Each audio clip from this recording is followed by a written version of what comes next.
Steps into it. Pass is caught. Diggs! Sideline! Touchdown! Unbelievable! Vikings win it!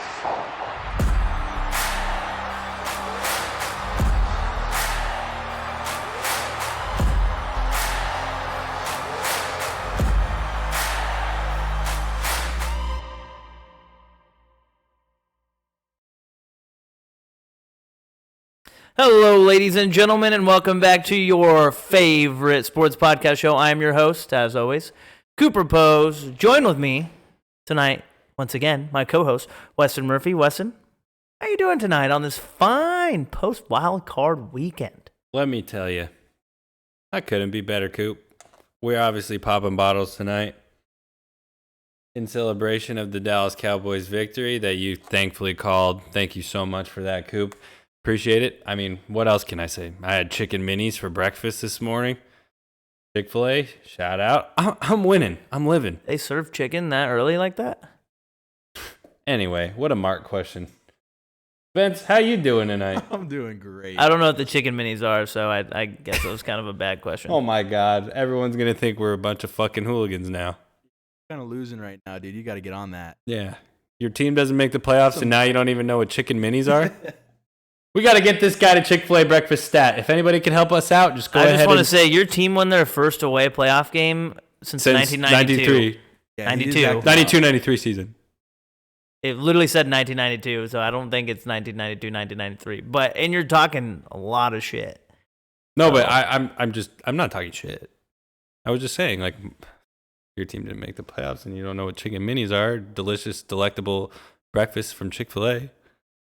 All right, well, on that note, before we get started with the rest of the show, don't forget to follow us at _Sideline Banter on Instagram and Twitter, Sideline Banter on YouTube. Hit that like, subscribe button. Download our episodes, huh? Give us some love. Shout us out, Tell people that we... little chicken nuggets inside of a, like almost like soft bread with, honey on it. Throw a little bit of honey on that. Oh, it's smashing. Oh, it's delectable. Can't believe, honestly, a guy of your stature hasn't had any chicken minis. A guy of my stature. Actually, now that you say that, I can believe it. What is that supposed to mean? What is that supposed to mean? Anyway, we had an electric week of football, did we not? Do we need to call the llama and tell him about weigh-ins last weekend? Llama! We are going to have that soon. By the way, you make a great point. Llama. Oh, yeah, we will have the llama on very soon. Carlos Sainz is going to come on. For the big UFC card that we have ahead of us, is John Jones, Cyril. Is that the first, or is that the one he wants to come on for? There's a couple he's going to come on for. Volk for sure. Oh, yeah, Volk, Hamza. Wait. No, not Hamza. I'm confused. He's fighting Islam, I'm pretty sure. Yep. Volk and Islam, and then the John Jones and the Gon, and then there was one more. I don't remember. I think it might have been the Gaethje. Anyway, yeah, you guys are going to see Carlos Sainz, the UFC MMA llama. He's going to come on this show live, and he's going to talk UFC when the football season's over. We're going to have a little special addition to the podcast to kind of get us through the off season. Yeah, it's going to be dope. But yeah, like I said already, I already shouted out the socials. So why don't we get the sweeping, huh? Hit the socials line. Hit the socials. Sure. Yeah, thank you guys again for another great week of questions. We appreciate you guys as always. Yeah, just keep coming at us with a lot of great questions. We really appreciate it. Yeah, and if anybody else's team won a playoff game and you're drinking with me tonight, cheers for sure. Celebrate. We're seeing it Thursday morning. Yeah, Thursday morning. If you're having your coffee, I'll cheers your coffee with my champagne. Hey, some people might be watching it later. You never know. Yeah. Or listening later. Either way. Some people also, might put a little Baileys in their coffee. You never know. Hey, might have some day drinkers that listen to this show. I wouldn't be surprised about that one bit. I wouldn't be surprised either.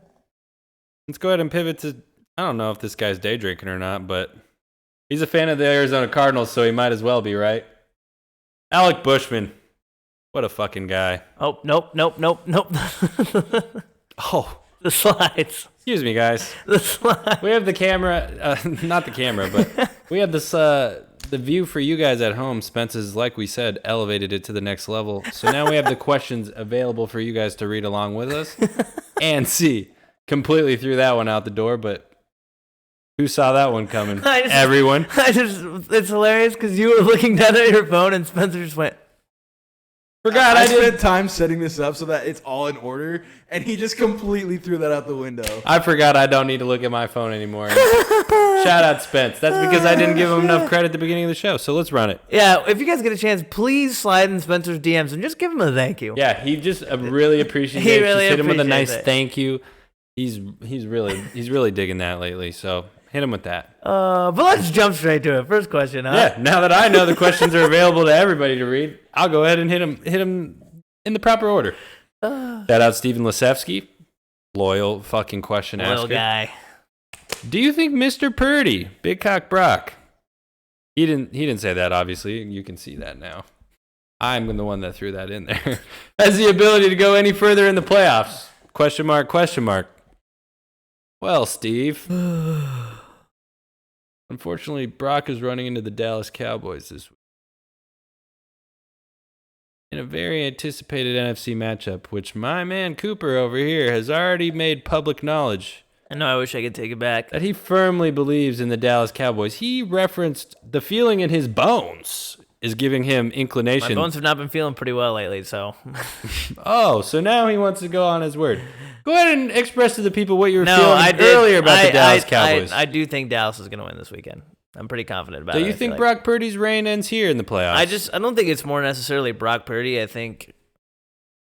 mean, we're kind You of think the Cowboys are a team of destiny? Is that what we're saying? We're touching on this a little early, but You think the Cowboys' offense is better than defense? no, I just think at some point No. all good things come to an end, and the Niners have won, I believe, like 12 or 13 straight now.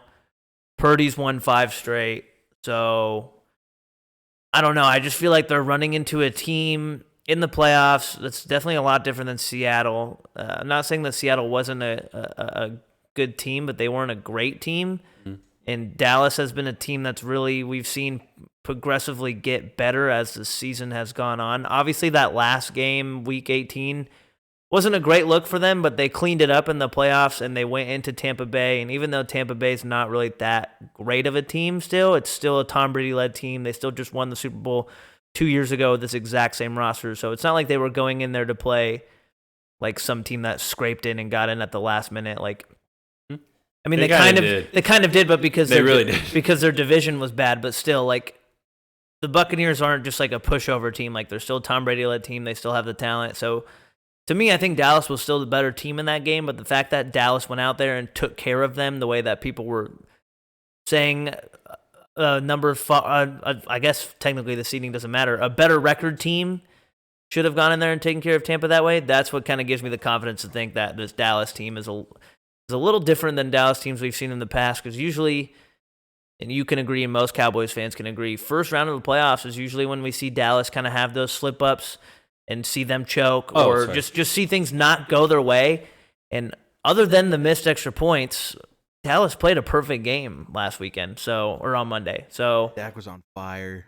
Dak played really well. It's going to be tough, obviously, against this 49ers defense, but I think my reasoning mainly is just because, one, Dallas went in there and took care of business. I think McCarthy has the boys playing well. I think they're motivated. I think all the outside noise about McCarthy's job security and about them, this Cowboys team and Dak and Zeke not living up to expectations is going to give them the confidence to go out there and win. And also, like I said, I just feel like all good things come to an end, and All dogs must go to heaven.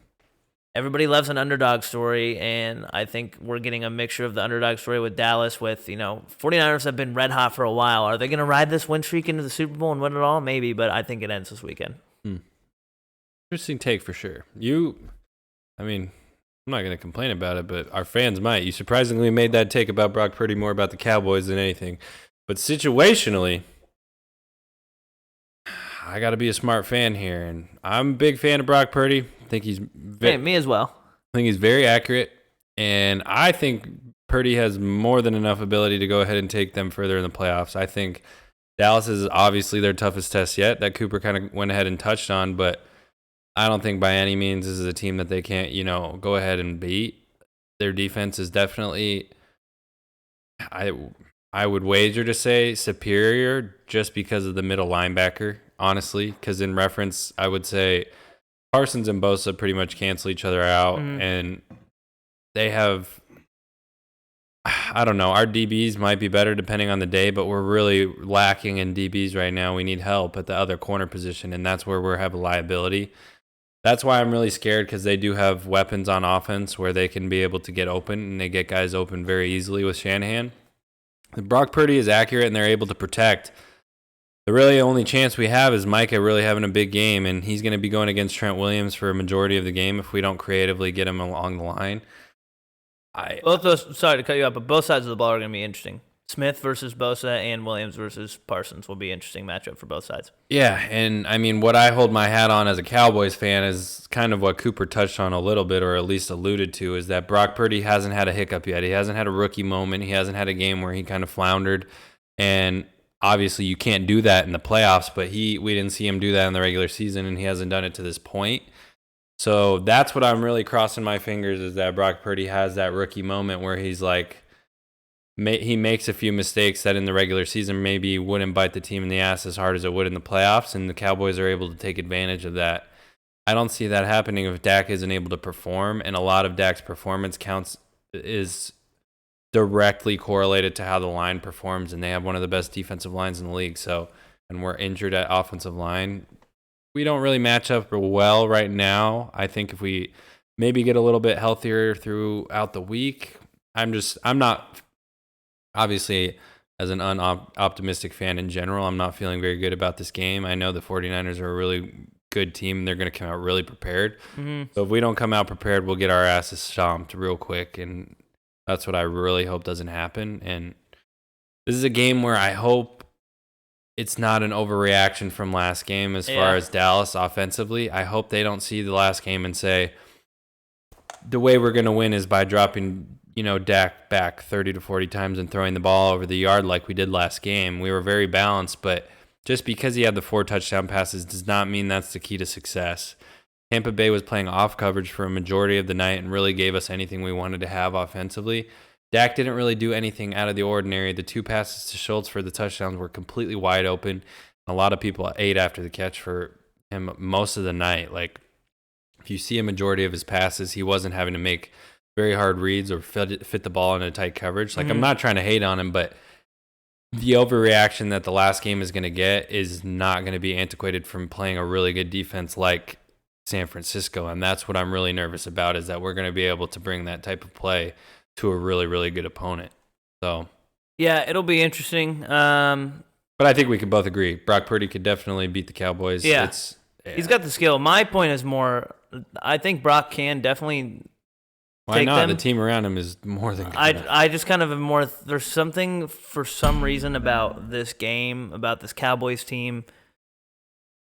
It's really more that I just feel like Niners have to lose at some point, and it's like, I don't know. Maybe they will ride it all the way to the end, but I don't know. There's something.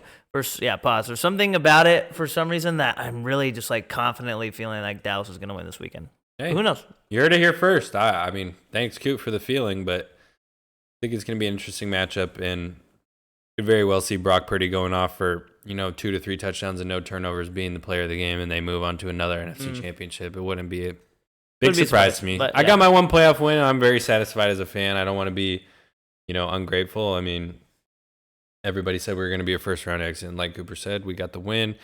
That to me, that's building. This team is obviously built to go all the way, and I think we have the talent to, but the fact that we got 1 win is good. Yeah, we'll touch on that game a little more, too, once we get to talking about next week's playoffs. I don't know if you should touch on anything. Okay. My bad. I don't even know how to respond to that. Well, we could touch on the next question. We could. Shout out Will Perez 15, Will _ Perez 15. Shout out Common Hype. Shout out Common Hype. Boys over at Common Hype, one of the guys that you can go in and get some sick kicks from. Do we think Seattle should stick with Geno, draft a QB, or maybe test the free agency waters?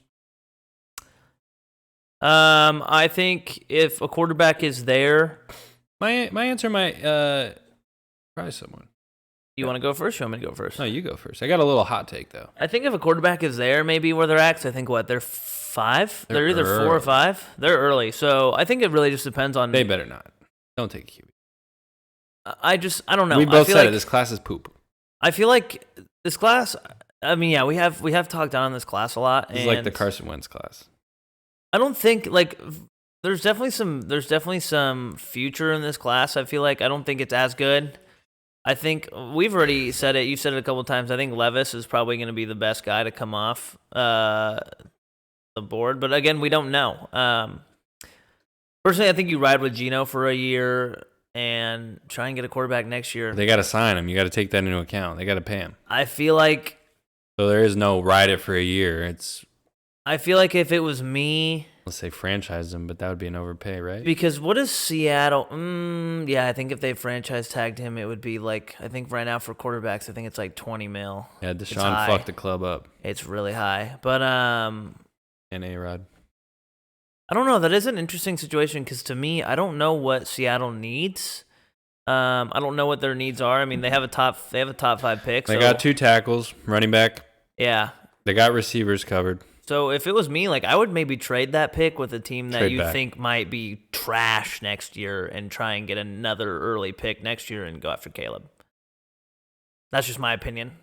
Hot Honestly, take. so yeah, to answer this question, pretty simple. I think you stick with Geno. Fuck the Test draft free this agency, year. maybe, but to me, there's not many only big name guy in free agency this year. I feel like is going to be Derek Carr, and he's not even a free agent, so I don't think free agency is worth it. Because who are you going to get that's better in free agency than the way Geno played this year? Yeah. I mean, he broke the franchise record for Seattle in passing yards. Yes, they had the one extra game, but still. The fact that he even you take that extra game away, he's still probably 100 yards away from the record. So who are you going to get that's that much better than the way Geno played this year? Facts. I mean, very, very good point. I think Seattle can agree with that as well. Mm-hmm. Let me know how you think this scenario sounds. So we kind of ride with your thoughts, stick with Geno, and play out as far as what we think. But Seattle, we're not going to sign him yet. We're going to let the contract negotiations ride out as long as possible. Ignore the draft, maybe trade back, get more players, build a really, really good team around the base, obviously, besides quarterback, because I think we can agree. Like we said, the quarterback's value is definitely in next year's draft, especially if you're going to have a high pick or be a bad team. Why not invest more in the players around right now if you're going to try and get a quarterback, whatever. And we saw this team go to the playoffs. They can do it if they really want to. Couple slip ups, but yeah, I agree with you. Strategically, a team that is usually a couple steps ahead in what we've seen as far as getting rid of Russell Wilson, the Seahawks have a good plan, and I think with that good plan comes a reason why Drew Lock is still on the team. I think that Drew Lock has been sitting under Geno, has been understanding the offense, has good receivers around him, good tight end, is in a fucking healthy system because we've seen the Broncos I think the Broncos have been definitely a team that's been under fire internally for a while, and that's kind of why things before didn't work and things aren't really working right now. I think there's a bigger problem there. Okay. But I think Drew Lock has a legitimate chance to really be a good player on this team, I think. I think if Geno ends up asking for too much money in his contract extension, it's not something that the Seahawks are willing to take. Let Geno walk, go to another team, so be it. Let Drew Lock, really prove himself in, preseason and play in preseason and show what he has and see if he's grown and matured in the offense and sitting behind Geno and being able to play under, a player's coach like Pete Carroll. Maybe this guy could be a real guy. I think there's a reason why he's still on the team. Yeah. That's my little hot take theory. I think that if Geno ends up being too expensive or if the team really can't commit to him long term because he is an older player that has been on a couple teams, I think we can see Drew Lock emerge as the starting guy in a situation that is really good for Seattle. But I definitely wouldn't be surprised if they end up paying Geno and then also doing that down the line if they really believe in Drew Lock. But I don't really see them going in the draft or testing free agency because I think they believe in what they have internally. And they're not a team that we really see go out in free agency and get these kind of players ever. I mean, I definitely could see it because we saw some. You do it. I think we saw some flashes from Drew Lock. I feel like when he was on Denver, and that was during the rough days that Denver is continuing to have. Exactly. They've definitely shown problems that have stemmed further after Drew Lock left. And I think we can both agree. I know I've said a couple times that Drew Lock definitely seems like he can be a guy at some point. He's just got some problems he's got to clean up. Mikey Good loves Drew Lock. Shout I out my mean, good. I feel like a lot of Broncos fans, that I've talked to have. I'm kidding. He hates. There's a couple people I've talked to who are Broncos fans who who never necessarily said that they didn't like him. Yeah. It was just he couldn't stop turning the ball over, and Couldn't bring it all together. And I feel like he hasn't really had an opportunity to, just kind of have somebody actually try to improve him, because I feel like even the moment he got from Denver, he wasn't the guy. People were already looking at him after he got to Denver after his first year, saying, okay, where are we going? We're moving on from him. And there's been a lot of quarterbacks that we've immediately kind of ruled out at the beginning. And I was thinking about this the other day, actually. Funny enough, watching Kenny Pickett highlights. That's weird. And everybody wrote him off. Was it like a 2-minute video? No, here's my point. Everybody wrote him off at the beginning of the year. Everybody wrote Daniel Jones off. Everybody always... T-Law. T-Law, everybody, the way the NFL is structured now, everybody expects you to be just the best immediately. Everybody expects your offense to be scoring 30 points a game every week. Everybody expects your quarterback to be throwing 300 plus, 3 touchdowns plus a week. Everybody expects that now with the way that the new era of quarterbacks are. And when I say new era, I mean the Mahomes, the Allens, the Herberts, the Lamar Jacksons, the Burrows, that new age of the quarterbacks who run the league. Everybody expects their quarterbacks to be that guy immediately. There is no development period anymore when you look at NFL quarterbacks. And Drew Lock didn't really get that development period, so I honestly could see that take coming true. It wouldn't be a bad idea to keep him on the roster, like you said. The more I think about it sounds good. He has a good arm. Yeah. He has the ability to spread him out and throw the ball. He's got a team already. He's got the same setup in Seattle, if not maybe almost better than what he had in Denver, because all the receivers he had in Denver were, other than Sutton, weren't seasoned veterans. Where now he's got DK, Lockett. He's got a strong defense. The same tight end. He's got Fant. He's got Disley. A strong running game. He really could. And I don't know if we're falling into the same trap that we did earlier about, him, because initially when he had a really good team around him, we were like, oh, this guy's going to be the shit. And he ended up sucking. So we might be falling into the same trap, but I think he's matured a little bit. He's sat behind a very seasoned veteran who has essentially been in the same exact situation. That's why I really like Drew Lock to be. His head coaching situation is night and day better as well. I think 100%. That makes a massive, massive difference. But learning under a guy in Geno who has literally undergone the exact same situation and come out on top from being in this Seattle system. Yeah. Why wouldn't I believe in Drew Lock being able to do the same thing? Because I mean, you could wager to say that Drew Lock's just as talented as Geno, bro. You could 100%. You could. So why wouldn't it be able to? I think it's just an issue of mentally, and like I said, they both had the same problems. They couldn't keep the ball from. Yeah, they couldn't stop turning the ball over. So yeah, to answer your question, Will, I think obviously we both have different perspectives, but either one, I think, in my opinion, if you're a Seahawks fan, I think is a win-win in my opinion. Yeah, I think. We might not have answered it specifically, but I think the answer is in-house in Seattle. In-house, definitely, for sure. Yep. All right. Thanks for asking that question, Will. Shout out Will Perez. Next question. Blake Elliott back with another heater. Always, dude. Blake Elliott always shows up, dude. Sideline Banter veteran Blake Elliott. So, his initial question here is, if the NFL moved any 2 teams to different states, what 2 teams and city/states are you picking? So me and Coop talked about this a little bit before. Realistically, you would have to have 4 teams added. Because they'd have to, technically they'd have to do 8. Yeah. Because they'd have to even out each division. But yeah, no, go ahead. Sorry. Yeah, for the sake of the exercise, I think we're not going to talk about any 2 teams moving. Mm-hmm. We'll just talk about two expansion teams that come in the United States. I think we're more than likely to see 2 European teams before we are United States expansion teams. But yeah, we talked about this a little bit before. I think it would be really cool to see 2 more teams in the United States come about. We have players galore, and football is definitely a hot commodity. We signed, the billions and billions of dollar TV media rights deal. Yeah, the biggest sport in the United States by far. I think it wouldn't hurt to say the NFL could put in 2 more teams, 2 to 4 more teams, 100%. And the league. 2 more teams probably sounds more realistic, because they could probably just have 2 divisions that are 5. Yeah. Because the NBA, whenever they talk about the NBA bringing in a team to Seattle, they keep referencing, well, you have to put another team, and they've been saying Vegas. So 2 teams probably make sense. Mm-hmm. Okay. So, I mean, yeah, I think realistically we could see that just because of the growth of the sport and, how widely accepted it is. So what would you like to see as far as teams be expanded to? What region? I'd like to see another Midwest team. Okay. Just because I feel like when you look representation in the Midwest, huh? when you look at college football and you see some of these Midwest states and towns, Fans.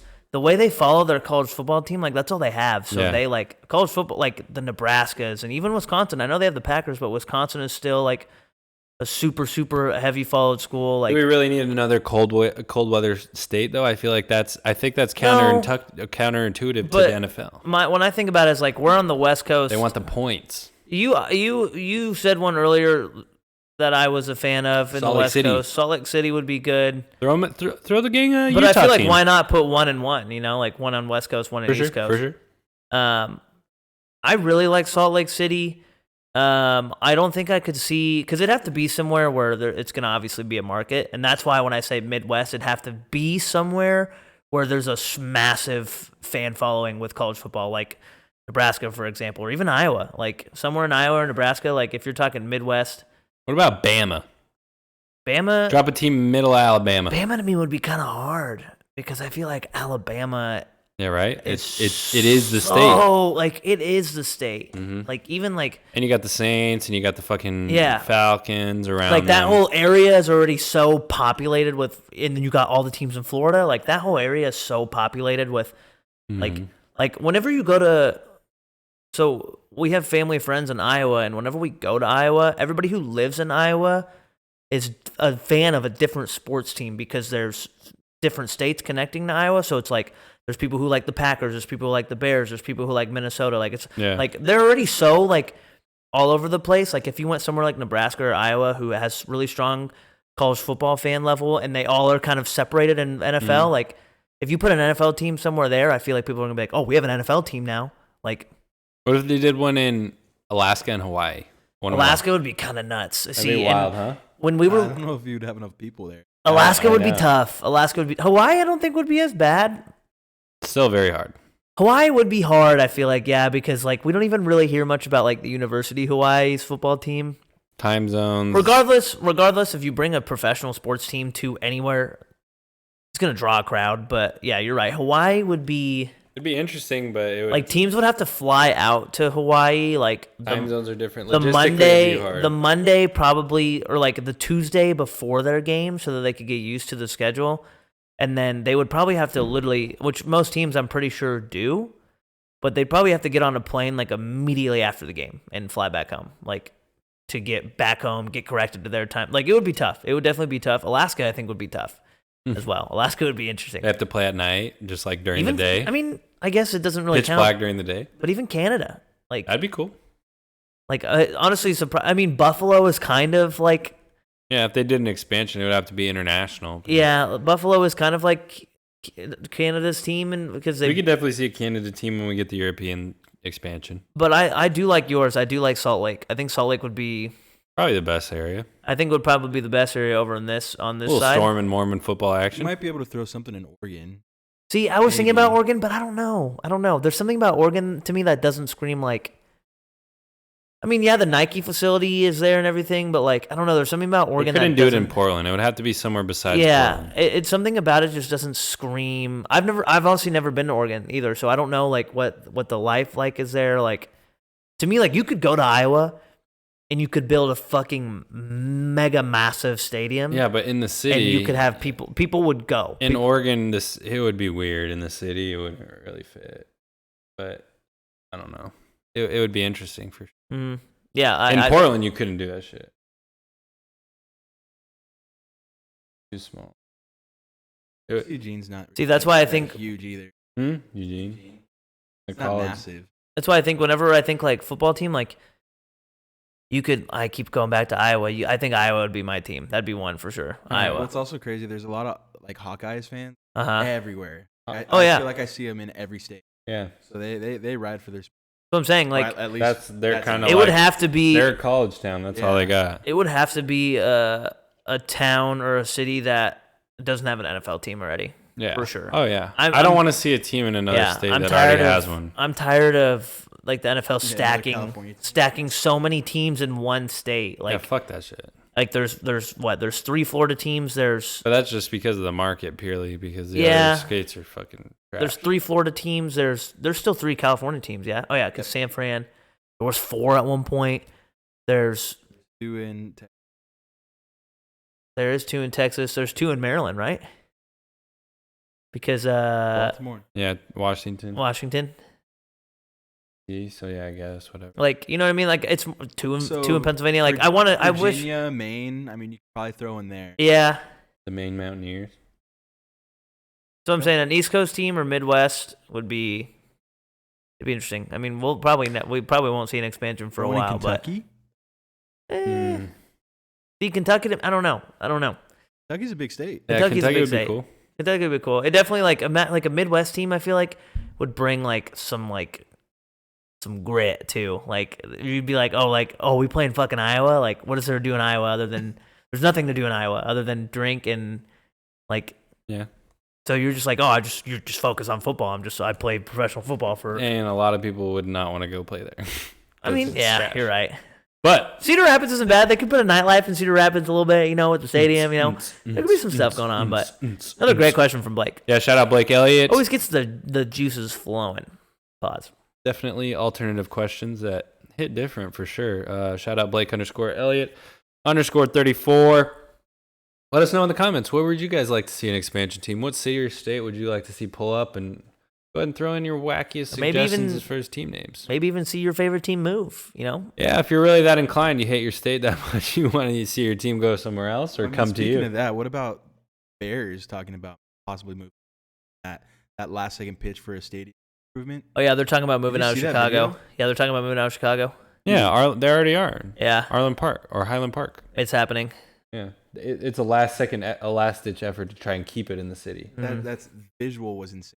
Yeah, it's cool. Well, that's crazy. That's what I think I said it last week. All the new stadiums that are being built now are going to be fucking insane. Like, that's why it's going to be so hard for the Cardinals will probably have their stadium forever, I would imagine, because their stadium's still recognized as a pretty immaculate stadium with the field that moves.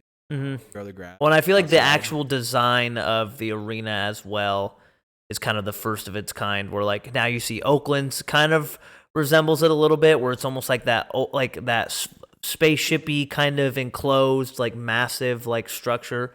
Have you seen Oakland Stadium? It's not. It's spaceshipy. It's spaceshipy. It was kind of a weird word choice, but it does. It does when you're far away, and that's kind of what Oakland Stadium looks like. It's another just big, massive cylinder fucking arena where it's just it's just a huge structure when you see it. How a lot of outside stadiums they're all built kind of the same way, the kind of jaggedy, bleachery looking design. The Falcons, the Cardinals, and the Raiders, they're all just these massive structures, spaceshipy. Like I said, it almost looks from a distance, just nerd. Literally, what is that? But yeah, no. Another banger question from Blake. We appreciate it. All right, let's go ahead and move on. We got J Wood Josh. He went ahead and gave us a hot take. So not a particular question, but he said the Niners are kind of overrated considering how easy their schedule is. Thoughts? ? I'm gonna have to go ahead and disagree with you, Jared. I haven't seen their schedule. I don't even need to look at their schedule. I don't think they're overrated in the slightest. Their defense is dominant. They've only had that hiccup against the Raiders, which was obviously uncharacteristic. They didn't have any film on Jared Stidham. It was kind of a hiccup that we were almost expecting to happen and kind of was good for the 49ers because they hadn't had anything to that point. For me, I don't think it's a team that's overrated because they are solid on offense and defense and special teams. All 3 phases of the ball, they're able to compete. And they have guys all over the ball. I think when you look at it this way, Josh, you're saying a team is overrated that is down to their third-string quarterback. Trey Lance got hurt in week 2 and is done for the rest of the year. That was the guy that they put all their chips on to be the leader of their team and take them to the Super Bowl. Injured. Out for the rest of the season. Then you put in the guy that has already taken you to an NFC championship multiple times and that you have all the faith in the world in that can lead your team once again. Boom. Injured. You're down to the third string, Mr. Irrelevant. At that point, you cannot consider this team overrated because This team right now is carrying a undrafted free agent quarterback who a 6-game win streak. Nonetheless, I mean, he's doing as much as he can and playing very, very well. But a lot of this win, like Brock Purdy has referred to, is on the backs of the running game, the offensive line, and the defense, which is performing insanely well for him to be able to play confidently. The whole team has rallied around him. Yeah, so definitely kind of a hot take, and I think you know that because the 49ers are a good team, and that's why they're about to play the Cowboys in probably the most anticipated matchup of the weekend. Powerhouses of the NFC so far through the regular season are about to clash. I don't know. I think the fact that we're at least me as a Cowboys fan is very nervous about the game shows the team's not overrated. Yeah, but I mean, it's a playoff game. You're going to be nervous regardless, True. But, yeah, what do you think? I mean, I think the 49ers are built different, right? I don't think the Niners are overrated by any sense. I was just looking at their schedule, and it wasn't difficult, but I'm so over that narrative of schedules. It's every team in the fucking NFL, dude. Bro. Like anybody teams can lose win. to the Texans. The Lions were 1-6 at one point, and they were exactly. They were obviously there were things that they should have done and could have done differently to control their own destiny, but they were 1-6 at one point, and they were one team losing away from being in the playoffs. So it doesn't schedule to me is such. Like, I'm so over that narrative of, like, oh, look at who you guys have played. Look at who you guys played last week, and look at who we played. Like, and the way you look at it, like, from even a pick standpoint or playing that team, the Lions were probably looked at amongst the NFL. Easy dub. All the way up to week 8. And now you got most feared in the team in the league. Now you have coaches. You have their offensive coordinator who is getting fielded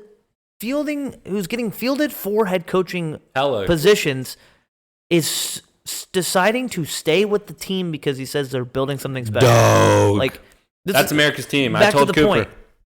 Like it's the NFL. Lions. Any given Sunday, it doesn't matter. That's why I hate when like ESPN and NFL Network they release the schedules every year and they do the massive like show kickoff to release the schedule, which I appreciate because that's just one thing of like it's football content. It's like, oh, we get, but I hate when they're like, oh, this team is playing 6 playoff teams from last year, or their strength of schedule is 18% because you never know what you're gonna get. It's like, dude, it's a new season. Look at the Rams, look at the Cardinals, look at the Raiders. All these teams who the Lakers.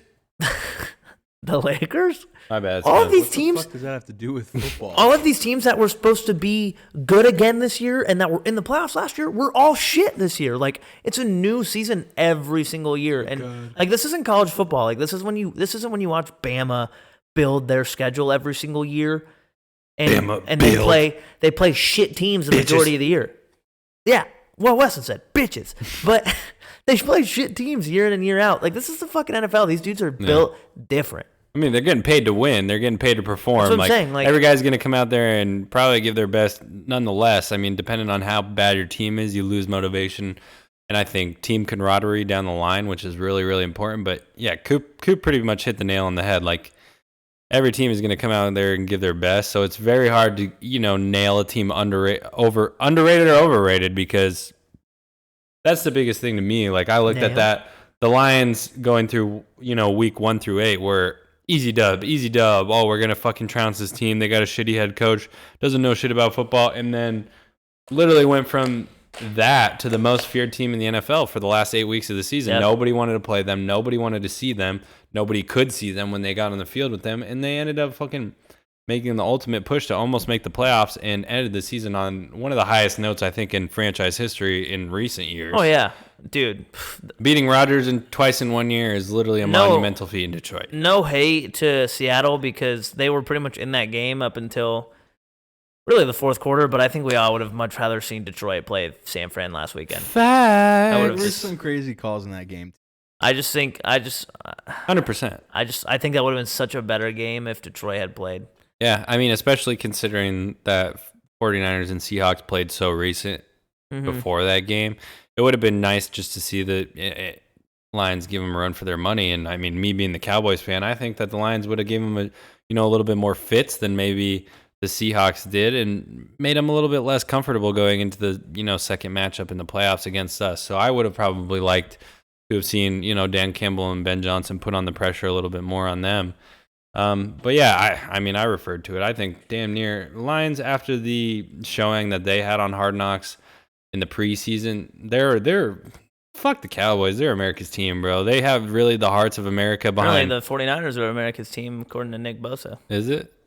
That's what he Which said. is what he said. I saw a quote. Oh, he's just trying It to was one of dog those us. fucking TikToks where like they did like the weekly matchup, and it was like that Playboy Cardi song that they always put in the background. It was just like one of those slides, and it was just like a bunch of quotes of. Because I don't think people really realize. He's just trying to dog us. I don't think people realize this is like a Historic. this historic rivalry we're about to witness this weekend. Playoff historic and rivalry. that's why I'm excited for this game, because like they met last year, wild card game obviously, but both these teams are coming off of very impressive wins. Dak Like, fucking both spiked of- the ball with both 0 of seconds them- left. You remember Both that? of them, yeah, but remember the God ref, damn the it. ref kind of. There You remember I was screaming at the Yeah. There was a lot. And then at least you didn't watch your team get fucking slaughtered by the Chiefs last year. Dude, it's stressful. At least you don't have to watch your team in the playoffs this year. Shit's been getting to me. Was that a shot, or were you being? Because I mean, I agree with you. Like, it's definitely stressful watching your team play, but I would much It's rather. a shot, but also true. I mean, yeah, it is true. It was a pretty good, subtle, like, backhanded shot. Just like when Evan, like, when I was sending that Nick Bosa, I love you, Evan, but when I was sending that Nick Bosa video in the group chat, because that shit's funny. The video of him throwing his helmet on the ground. That's Joey. The video of him throwing his helmet on the ground and then Staley picking it back up and handing it to him. Yeah, ultimate. It's funny. And Evan was like, oh yeah, what time is Kenny Pickett's game this week? And I was like, bro, I was like, come on, dude. I wasn't trying to roast. I honestly was hurt at that because I was like, I mean, he's right, but like, fuck. But yeah, no, I think we answered that question. I don't think the Niners are overrated by any means. Yeah, we're going to see a great historic matchup like Coop referred to this weekend. All eyes are on that game, Sunday Night Football. So That's probably going to be, that has potential to be game of the year, in my opinion. Oh. If the Cowboys play like they played last So weekend. you're predicting Cowboys are going to win in your game of the year. If the dude. Cowboys- You are a Cowboys fan. Just admit if it. the Cowboys, insane. Is he if not? the Cowboys, no, Closet because it's Cowboy Coop. Closet Cowboy No, Coop. It's not at all. C's. I just want to see good football, and both of these teams are playing really good right now. So why would I not? Nice. You just established the nickname. Triple C's on that bitch. Triple C's I on mean, that go bitch. ahead. I'll just post. Closet Cowboy Coop. I'll And just- I came through. I'll post that for video. Dak Prescott and all of you. I'll post that video on Twitter of you, Noah, and Hunter from last year. Don't you dare. You know what video I'm talking about? Yeah. Me, Hunter, and Noah thought it would be funny to prank Coop. Like, we thought he would be mad when he was left the house. Me, Hunter, and Noah put on all of Cooper's Steelers jerseys. And obviously, we didn't think this one through because Our old kitchen used to have a cutout to right when he walked in, so I saw them immediately. And he came in instantly, saw us, and said, "Oh my god, like I love this!" And pulls out his phone and tries to record us, and we didn't think about it. Everyone goes running down the hallway, takes their jerseys off, throws them instantly. A bad idea. But I did get. It was so funny because they all three were sitting like this, and then I was like, "Oh my god!" And they all went, and I could just see the look on their face when they saw that I had my phone out, and they were like, "Oh fuck." Sheer terror. We all have Cooper's Steelers jerseys on. Ran in pure agony. It was not one of my smarter plans. I'll definitely say it was my idea. I was just hyped for Sunday football. I think it was in the morning. I was like, guys, this would be so funny. Let's just go put on all of Cooper's Steelers jerseys. He's going to be It was like pissed. right when we moved into that house too. Yeah. So we were like, "Oh yeah, let's have the boys over for football." He's going to be pissed if we're wearing his jerseys. It's game day. Hey, let us know in the comments if you want to see the video because it's pretty funny. No, you're not going to see it. But yeah, let's move on to the next question, huh? All right, Cowboy Closet Coop. Okay. Oh wow, Spence! Thank you. I gotta give a round of applause for Spence. Look at this. He fit both questions into one. Dope. Guy. I've seen you fit some things. Hey. Psych. Suck a asshole.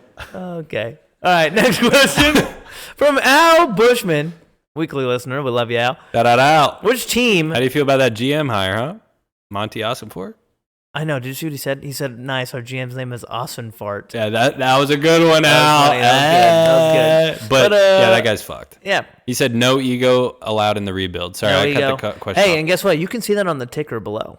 And your quarterback has about 1,000% ego, so you're fucked. Yep. Which team, from an offensive personnel standpoint, is the best situation for Sean Payton between Cardinals, Broncos, Texans, Panthers?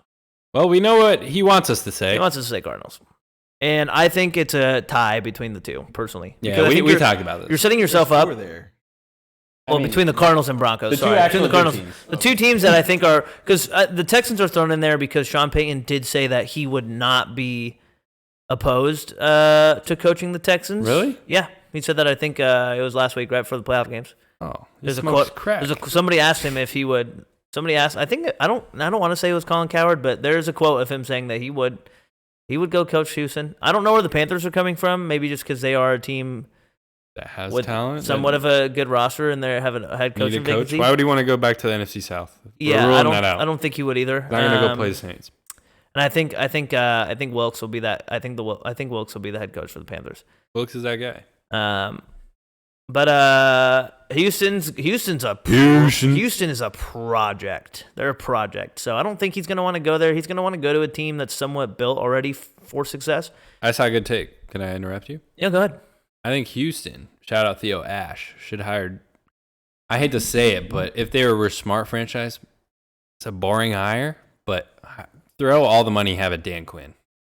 He was a great coach in Atlanta. I don't think that's a boring hire. It's just not a big name. It's not an offensive name. Yeah. It's someone that already had a shot. But I think Take him to the Super Bowl. we've seen it year in and year out. Atlanta has hired good coaches and then kicked them out the door once they don't have success, and they literally don't give them anything to succeed on. Dan Quinn had good years in Atlanta and then took the 28-3 and was kicked out the door after that. Brady pretty much ended that man's job in Atlanta. That's real. Yeah, Brady ended that man's job in Atlanta, and look at him. He's one of the most dominant defensive coordinators. Took a historically bad Dallas Cowboys defense and made them top 10. Mm-hmm.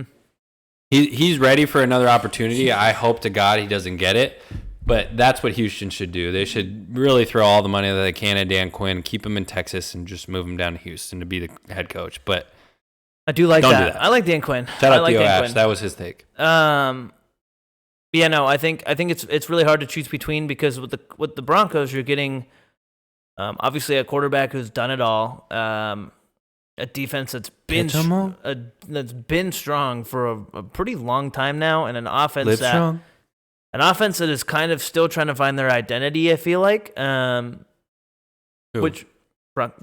Yeah. Sorry, excuse me. They need to find Russ's nuts before they find their identity, huh? Yeah, and then you go to Arizona, who is building something I think strong. They have a good, talented young defense. Maybe not. What was that? That was my phone. Sorry about that. I Maybe don't not- know how that happened. Maybe not like crazy, super talented defense, but they definitely have good building blocks right now and an offense that's ready to go now. I think, in my opinion, with or without D-Hop. And I only say that because there's been some trade talk about him. The only problem with Arizona, and you've already said it, is Kyler's ego. So whichever team he's going to, he's having quarterback problems. So I think you're gonna have to really look at it and say which team could I get control of right now. I feel like it's Denver. Yeah, in my opinion. I just think the way we look at it, the Cardinals and the Broncos, best two teams. So why wouldn't he choose between those two? And we've already heard Sean Payton express his desires to have, managerial control, be able to have some control of the roster, have GM responsibilities within the front office, be able to kind of have that, hand in the pot that he didn't necessarily have in New Orleans, that he might have been able to muster up more success if he did have that kind of control. He wants that now in his second stint. And the Cardinals just hired a very controlled, very poised GM that has been in New England during the heyday, has multiple Super Bowls. He's not going to let Sean Payton come in and make executive decisions also over came him. from Tennessee, which was building there as well. So he's a successful guy. I think that's not going to second guess himself and let other people necessarily influence his decisions. I think right there tells you enough about what you need to know about the fact that Sean Payton probably more than likely won't be an Arizona Cardinal because of that reason. I don't think they necessarily mesh. And I hate to say it, Al Bush, I know I've been trolling you at work, but it's looking like either Billy O'Brien or Brian Flores or both. Vance Joseph. Or Vance. Vance Joseph could get that. Could very well. I mean, he's already in the door. 100%. He's already there. Shout out all my boys. I mean, shout out my boy Justin Bott. He doesn't want any three of those dinguses. I mean, I don't think Al Bush wants any three of those dinguses. The head coaching market just isn't very great this year. That's the problem. So you're And gonna you got rid of a guy Yeah. that successfully made your franchise better year in and year out Year in and because year he out. didn't make your quarterback happy.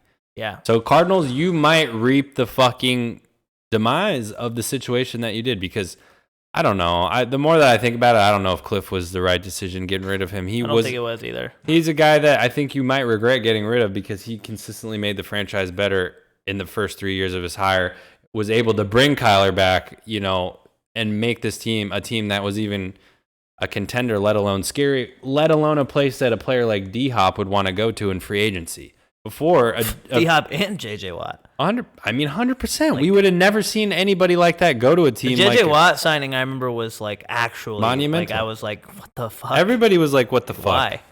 And we really thought they had something brewing. It obviously didn't necessarily work out the way they wanted, but Cardinals is a good situation, but I think they kind of made their bed by hiring Austin Ford already. So I think we might see him go to the Broncos, and I think it just shows that it's the best possible situation for Peyton, and I think the Broncos fans would be happy because they're so used to having a defensive-minded coach, and they have such a solid defense nonetheless. When they got rid of a defensive-minded coach, and now being able to bring in Nathaniel Hackett, who is supposed to be this offensive guru, and see him struggle and flounder so much with basic coach responsibilities, let alone calling the offense.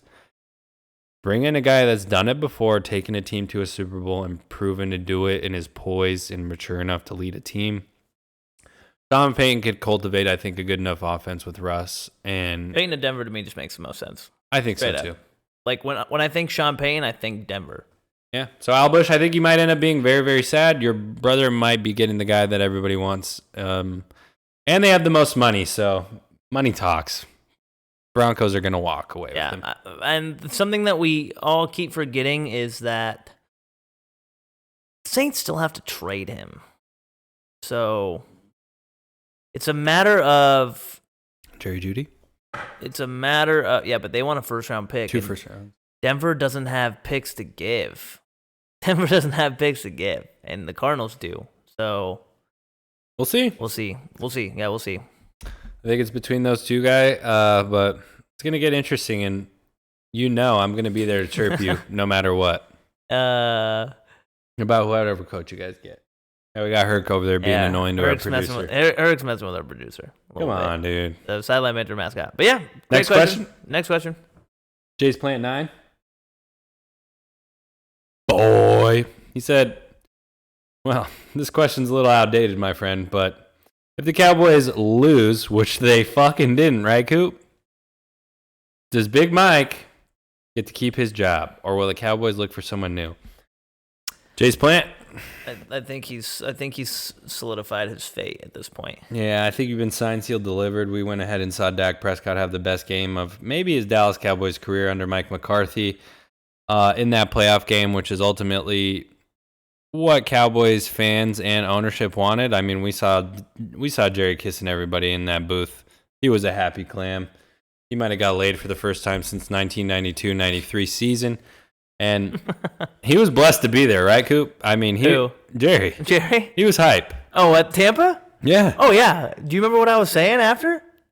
No. Jerry was fucking. That's what I just said. Jerry was fucking. Sorry, bro. Herc's scaring me. I think he's going to run through here and fuck up all the cords. Yeah, we're going to have to play Herc control here because this guy looks like he's about to be. Herc is such a menace when we record. He almost like knows that we're recording and he hates it. And he'll just come in here and just fuck everything up. But, I think to Jason's question, I think we can both agree. Mike has saved his job, and even Dak saved. Sean Payton was on his heels. He was, and I think it was Dak. I'm pretty sure it was Dak. It was either Dak or Micah. One of them said, and actually it was Dak. Dak had said that it was comical that people were actually talking about Mike McCarthy being fired. So I think that team is behind Mike McCarthy. I think they believe in what he's doing right now, and that's also why I feel so confident about the Cowboys and about their win from last week, because the team really seems like they're buying into it finally. And maybe they just really are a team now. It's like, you know what? We're fucking tired of being the same Cowboys who lose every single year in the playoffs, who don't live up to expectations, and they've already exceeded expectations for this year. Everybody, like you said, first round exit. They're playing Brady, first round exit. Like, that's why, I really think they're gonna win this weekend. And I mean, feel like they're gonna just have such a high from winning last week in such a dominant fashion. Like, they're gonna be like, they came with the Hot Boys chains. Like, I feel like they're really gonna. They're riding the wave. It makes me sick that I'm actually like this confident that I feel like the Niners might, or the Cowboys might actually win this weekend. Hey, Closet Cowboy Coop, we'd love to hear it. Thank you, buddy.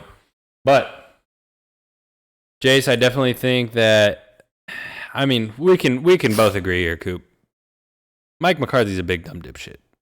Yeah, I don't think so. I think he is not a football coach. I think he's just a silly guy. Nah, he's just a big dumb dipshit. He's just a silly guy. He doesn't do anything. He literally is just there to be. Well, what is the head coach supposed to do? You know what I mean? We've already had this conversation with talking about Cliff. Head coach is just supposed to be there and be the guy. We got multiple head coaches that coach. We got multiple head coaches that do a bunch of stuff. But some of them aren't that great at it. Maybe Mike McCarthy's just good at being a guy. I think he is. Team. I think he's just good at being a guy in the locker room that people can talk to and lean on and come to for advice and, comfort. And he lean on me, stand by me. No, Mike McCarthy definitely. I think he checks those boxes for a guy that a player wants to play for, and I think he does less coachy, more motivatey, and he's really got the guys going, and that's, I mean, they're definitely willing, like you said, Dak's willing to get behind him and, speak for his coach, and we've seen other players rally behind him as well, like, yep. Mike McCarthy, he might be a big dumb dipshit. We saw him fucking celebrating in the locker room with that fucking cheesy-ass dance, but he's getting the job done, and nonetheless, the Cowboys needed to fucking win that game, and they did, so good shit, Mike. Good shit. Jace, question? Hate to break it to you, he's keeping his job. You might be disappointed, but yeah, shout out Jace for another question. We appreciate it every week. For sure. Jace Plant 9. We're moving on. Captain Church. Hey, my guy. Church came over this weekend and let his dumbass brother know that he's been saying his name wrong, and Connor let him have it as well because that's a bot move. Look, man. You're a bot. I don't have an excuse for it, honestly. I'm just dumb. No excuse. Come on, you know me. Good thing Murph took 20 minutes out of the show last week to explain to me fucking betting. So that is a good point. Good thing Murph caught it. Captain Church. I almost said it again. Captain Church.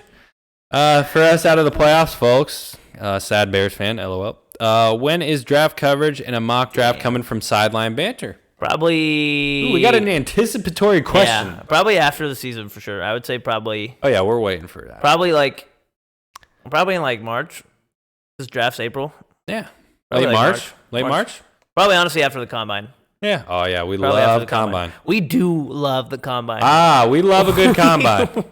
Me and Murph, for some reason, I mean, I'm sure most football fans. Should we just dress up like Todd Kuiper and Mel, we should. Mel Kiper and Todd McShay? We should. I'll be Eisen. I'll shave the cul-de-sac in my head. Okay, you heard that here. I wouldn't. No. Okay. We'll run 40-yard dashes for the combine. Oh, we should actually. That'd be funny. I'm down. We'll do combines. We'll do Sideline Banter combine test. Sideline Banter combine, and we got a couple homies who were high school all-stars who probably would be down to join us in that. So hey, if you want to be part of the Sideline Banter combine, we'll have Spence take some video clips and we'll upload it. What do you mean? Spence is gonna be participating. Oh, I'm producing this stream. Spence 40-yard dash. Look out for the Sideline Banter combine coming in. Me on the course running. I got some wheels. Hey, we know you got the wheels, Spence. We're not tripping off that. Spencer does every now and then take off, and I'm like, damn. Hey, Spence has motive. He will dust you. Low key. But no, John L. Church, we're definitely going to get down to business and hit the mock coverage hard, and the draft coverage will definitely get on a lot. Yeah. We love a nice combine time, so Bro, combine's the best time of the year in my opinion. You might have just sparked a great idea for the show. 4 days of just literally just fucking sitting there talking about football and talking about these young athletes who are just like one guy out of the 200 dudes or whoever get invited it could make or break somebody's team, could be the next like greatest player. Cool. Like, you know what I mean? Like, it's cool to see it's cool to see him without pads being normal dudes just, too. Exactly. Like, I could beat that guy's ass. No, you can't. It's just I don't know. It's great. I love the combine. It's good. It's exciting. Class. And it's like 4 days just during the daytime, you're just working, listening to the combine, and be like, damn, that guy's fast as shit. Did you see that Northrop Grumman? He's actually watching the combine when he's supposed to be working. Oh, Northrop Grumman. I watch Pat McAfee all day, every day while I'm working, so. Hey, shout out, Pat. You didn't hear that from me, though. But Church, thanks for going ahead and giving us the idea. We will have a Sideline Banter draft combine coming at you soon. So you guys can wait on that if you want to participate. Let us know what events you want to see because I'll follow Cooper to the gym and videotape him bench pressing 225 if I need to. Short yard shuttle? Oh, my L drill? My L drill is probably like 10. No, probably like I bet I could do the L drill in like 5 seconds. Oh, I bet I could beat you. No. All right, Sideline Banter coming at you. We're going to hit you hard with the combo, and there's going to be money on it. Draft combine? There will be money on it, damn it. Thanks, Church, for the question. We got another one. Last question. Should we save this one for the playoff talk? I mean, this will kind of give us away. Yeah, we could start the playoff talk with it. You want to hit the bracket? I mean, yeah, let's do it. James McGee, last question. What do the Cowboys need to do to beat the 49ers? Oh, James. Fellow Cowboys fan. Let's jump right into it. I mean, jump right on it. Jump on it. There were some games I wanted to go over. Obviously, the playoff games. I mean, Steelers game. But no, honestly, all the games last week. Bet you guessing. All the games last week, except for the Cowboys game and even the Niners game at some point, were fucking fantastic. Chargers giving up 27-0. Dude, I don't know. We got nervous at the end of the Cowboys game with 2 minutes left. We were. I was clinched. When Brady threw that bomb to Mike and he dropped it, I said, we both were like, fucking God. Well, dude, they were talking about it. It would have been 21-31 with 2 minutes left, and they had 3 timeouts. 2 minutes left, 3 timeouts. They had just got the onside kick before. Classic Brady. I mean, bro, I was clinched. It would have been very hard to score. I mean, yeah. No, stop. That's. I mean, it doesn't matter. It's over, but. Thank God it's over. I still have nightmares. The Chargers 27-0. 5 turnover lead. Bro, like. Hold this L, Kevin. What I'm saying, dude, like. For real, bro. I hate that, bro. If I was a fan of them, oh my God, I'd be devastated. I couldn't imagine. Double Arthur clinched fists. Bro, the Jaguars were looking so goofy with the punt off the helmet. Bro. Bro, that was when that happened. I was like, dude, they did not come prepared to play. These boys out here playing. Like, you're down 27-0 and it wasn't even the returner of all things. It was one of their fucking wing players getting blocked into the punt. Nah, bro. And the ball just doinks right off of his helmet. Like, I'm sorry. Bro, when we were talking about it, me and Fetzer both were like, dude, nothing is going Jacksonville's way right now. And then the whole fucking second half, dude. And a lot of people are throwing blame at Staley. And it just felt like the Chargers were going to charge her, no? Dude, well, I was sitting with... 27-7. I was sitting with Noah, and I literally said to him, I was like, bro, like, this game is not over. Like, there's another half of football. Like, when they scored before half, I literally said, everybody put your money on the fucking Jags. That's what I was saying. I was like, imagine if the Chargers give this one up.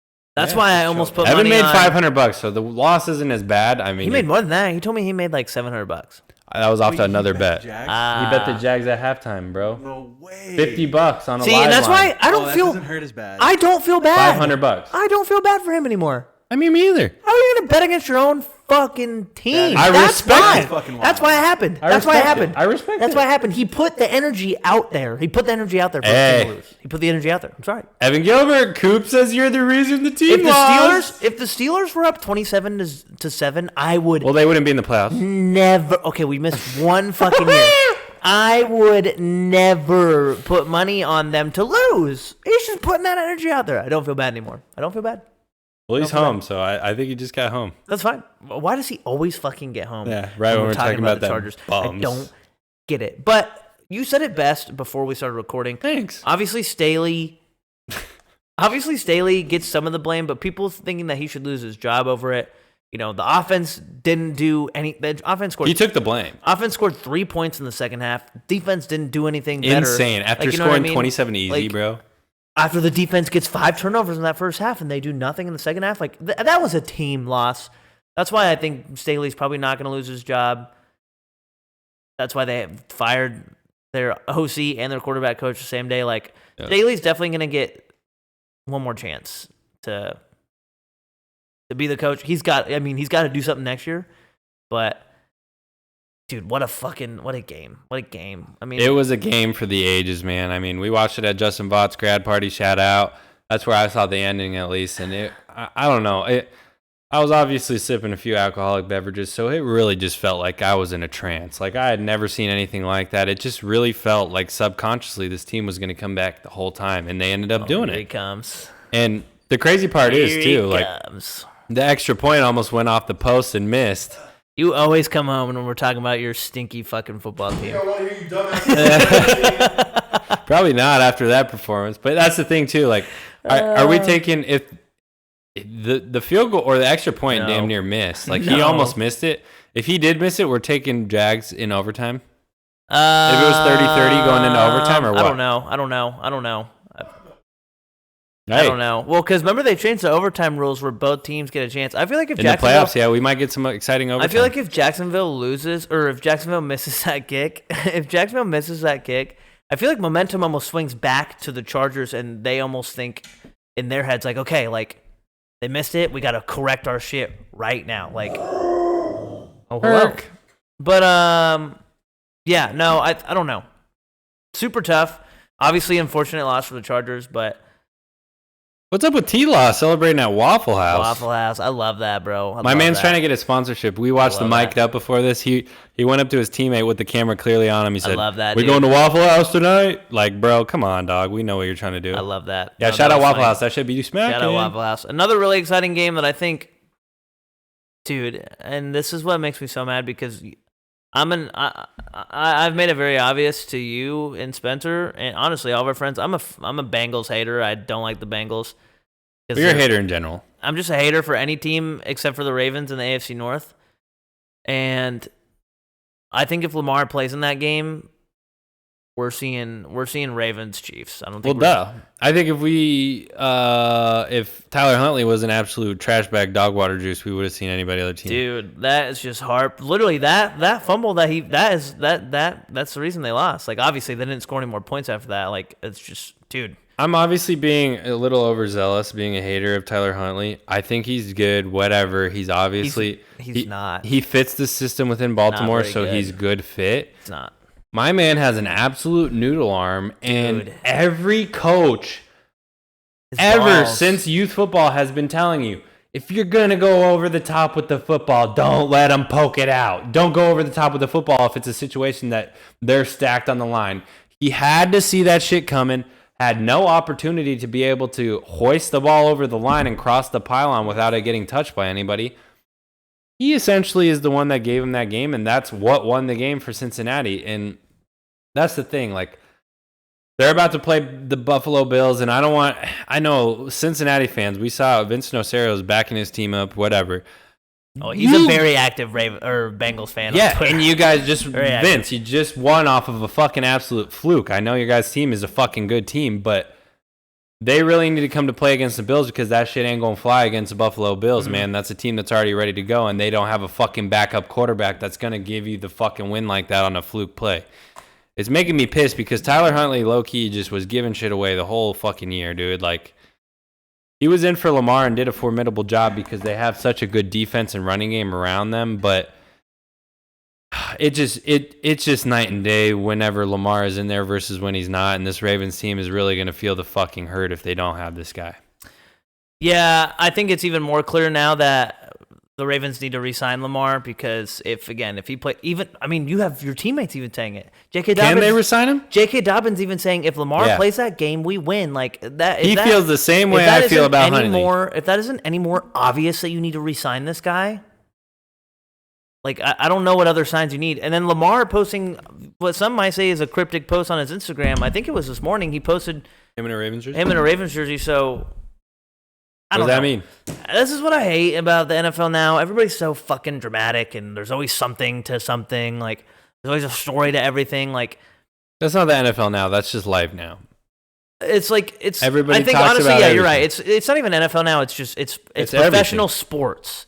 No, it's like, everything. But I'm talking about like in situations like this, it's like. Oh yeah, they don't have anything else to talk about. It's like Lamar posts just a picture of him in his Ravens uniform, and he causes and I'm not hating Lamar by any point. I'm not putting any hate on him. I just think it's like okay, what's the point of that? Like, and honestly, that's what I hate, that I'm even feeding into it, because like it could just straight up be him just posting a picture of him in his Ravens uniform, but everybody sees it as like, or he's trying to get reaction out of marks like you. That's what I'm saying. Like yeah. Okay, first of all, I'm not a mark. My bad. Like, that's what I'm saying. Like, everybody on Twitter today was like, oh, what does it mean? What does it mean? What does it mean? Like, yeah, I don't know. That game, it just made me so mad, because Baltimore, there were so many chances. But, like, not even that I wanted Cincinnati to lose. It was the fact that Baltimore had so many opportunities. It was in their lap. To win that game or get back in that game. And literally, because Lamar didn't play. In their lap. It pissed me off. I was like, damn near, put the Steelers in if you guys are going to keep fucking doing this shit. Literally, and it's not even the fact, because like I don't think Lamar should have played because of his knee. Like, when you come out and you say your knee's unstable, Knee. huh? Knee. Is it how it's pronounced? Shut up. When you walk, and that's what frustrated me too, is everybody was like trying to get on Lamar, say like, oh, why aren't you playing? Why aren't you playing? Like, the dude literally said his knee is unstable, and look what happened with RG3. Like, that was so frustrating. It was like Tyler Huntley is in such a massive moment in his life, in his career for football, and he can't. You said it perfectly during the game, and I started picking up on it. All of his throws just die. They just die immediately. He doesn't have enough strong enough arm to throw an AFC North win. As soon as it releases out of his hand, it's got speed for like maybe half a second, if that, probably less, and it immediately dies. It barely gets it. All of his balls were barely getting to his receivers. Every big play that was made in that game, it was almost like the receivers were sitting waiting for the ball, or they had to come back for it. He didn't lead his receivers hard to get at run all, after any catch. Point. So yeah, that game was the Miami game, though. Miami and Buffalo, I really thought we were going to see it. I thought we were going to see a spoiler. Yeah, what the fuck was up with that? Is Mike McDaniels McDaniels goated? He literally led Skylar Thompson's dumbass to 31 points. Maybe it was that vape. Nah, it wasn't a vape. He was hitting the Sharpie marker. I know. I heard people saying that today, but no, I don't think it was necessarily Skylar Thompson. I think it was more... The defense came up. That team just played really well. They rallied really well. The defense played really well. I mean, Josh Allen having 3 turnovers doesn't help at all. He needs to clean that up before they play Cincinnati. But yeah, dude, it's I don't know. That's just playoff football. I mean, it was 17-0 at one point, and then it was 20-17, like out of nowhere. So I am excited to see Cincinnati and Buffalo play this weekend, because both of them didn't play their best last weekend, and I think both teams know that, and they know the matchup going into it. And we don't really know. You know, this is the first time we're seeing them play. Obviously, since the last time they played, it was the night that the Hamlin incident happened. So this is really like, these teams are probably like, you know, we really didn't get to see. We only got 7 minutes or 10 minutes of play time. Like, you know what I mean? Like, it's gonna be insane. This game is gonna Hamlin coming back. This game could be game of the year. This very well. We were saying the Monday night game earlier was gonna maybe be game of the year. Wasn't it? It was Monday night, wasn't it? I mean, it doesn't matter. It was a night game, but no, the Hamlin game. Oh yeah. I mean, it started off so promising. It's gonna be either way. It's gonna be sick. People were saying like, oh, NFL scriptwriters wrote this perfectly for Bills and Bengals to be in the playoffs and DeMar Hamlin to make his game return, which would be insane. But yeah, I mean, we touched on the 49ers-Seahawks game a little bit. The Niners pretty much were playing with their food in the second half. Props to Seattle for making it a game, though, in the first half. I think it was more Purdy kind of looked a little shaky in the first half. Offense for 49ers wasn't really gelling. I mean, we already talked about that Buccaneers-Dallas game. The Minnesota game... I called that shit, did I not? I knew them New York Giants were built different, bro. They're destined to get that fucking dub, dude. Bro, my whole thing is like, the Vikings were perennial pretenders the whole year. They're the Vikings are the Chargers. How do you as an NFL team, just with better makeup? Last play of the season and you throw a pass. Okay, I can break that down for you. Why he did that? No, and I want you to, because you did break it down, and like, I understand I see the vision, but still, it's just. I mean, it looks really bad on TV. They were playing, they were playing zone very, very hard throughout the game, and that's why Kirk was able to eat at the end of the game because they were giving him a lot underneath, like letting him take what they gave him. Initially, when Hawkinson came off the line, it looked like he bumped the DB, and the DB was going to play, zone and back into a zone and not really come up and play the lines or the sticks at all. Initially, as a quarterback, when you see that on out route, you want to get the ball to the tight end right away because you get the ball to him underneath in 4-yard territory. He has to only run 4 yards. That's a big guy who has a corner that's against him. He's not going to be able to tackle him within 4 yards reach. He's going to get the first down easily.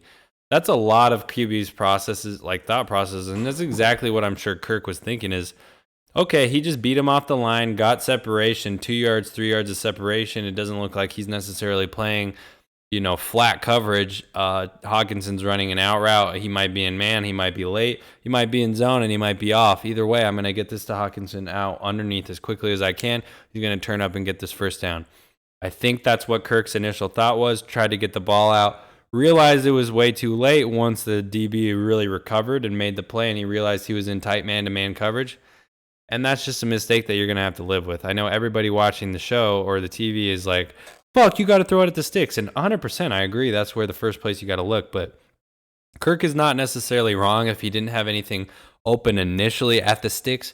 You have to understand you're playing the New York Giants, who have one of the scariest defensive lines in the NFL. You have Dexter Lawrence. Defense is honestly, we were talking about that. Very Defenses slept on in general. defense. Their Very slept defensive on. line, though, you have Leonard Williams, who is a certified tank, big-ass motherfucker, eats off 2 blocks no matter what if you need in that circumstance.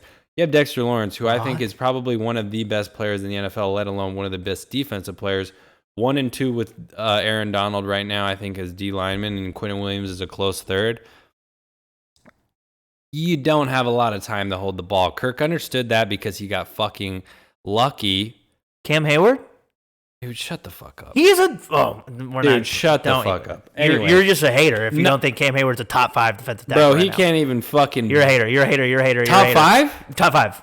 Top 5 defensive tackle. Maybe for 5. Sure. He can't even sniff Maybe Dexter. 5? Sniff Dexter Maybe Lawrence's 5? job. Oh my god. Is he better than Myles Garrett?